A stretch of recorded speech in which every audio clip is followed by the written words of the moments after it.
Yeah, we're learning that Iran will be holding protests tomorrow in support of Egypt and to push for democratic changes of their own. But our next guest says the White House has been handling what's happening in Iran in an inconsistent way. Georgia Republican Congressman Tom Price joins us this morning. Congressman, nice to have you here on the show.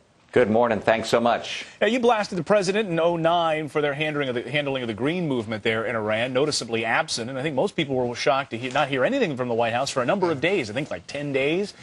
Do you have reason to believe, with this new round of protests set for Iran, that there will be a different response from the White House this time? Well, we sure hope so. I tell you what, I think what troubles people most is the lack of consistency or the lack of principle, frankly. On the domestic front, it has significant effects on the economy, but internationally, I think it weakens us as a country. So in June of 2009, when the election was held in Iran and the protesters were out in the street, what you had is the White House said they didn't want to, quote, meddle, their word. They didn't want to be meddling in the affairs of another country.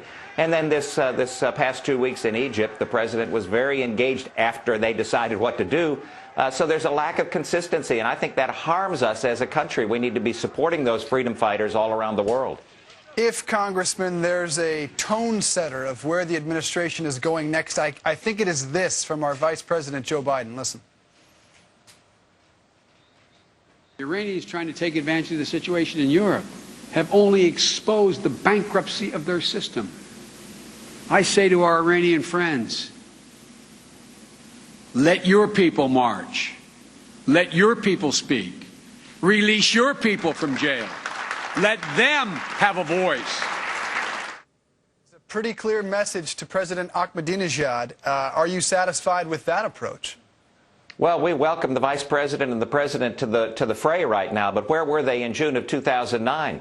So where are they going to be next week? And that's the problem. There's been this inconsistency. Look, we need to be shouting from the mountaintops about how Iran ought to let their citizens protest in the streets, just as they championed what was going on in Egypt. But George, let me ask you this, Congressman, because earlier on the show we had George Friedman on the show, and what he said was that the louder we get, the less leverage we provide for Iran. That is to say that Ahmadinejad will say, listen to the West again. They're flapping their gums. This is what the West wants. And that'll, in fact, hinder democracy in Iran. Your response? Well, sometimes you have to do it openly. Sometimes you have to do it behind closed doors. There's no doubt about it, and behind the scenes.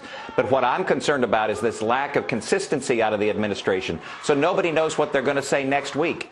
And the fact of the matter is the citizens of Iran ought to have the opportunity and should have been encouraged in what they were doing in June 2009. We encourage them right now in what they're trying to do to make certain that they have a government that represents them.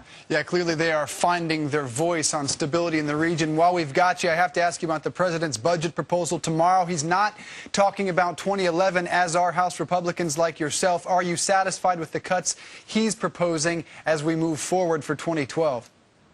On the top lines that I've seen, his budget proposal doesn't get us to a balanced budget. We need to get on a path to a balanced budget. That's what House Republicans will begin this week, and will continue the hard work through the budget cycle. All right, Congressman Tom Price, thanks for joining us this morning on Fox and Friends. We appreciate it. Thank you. Coming up here.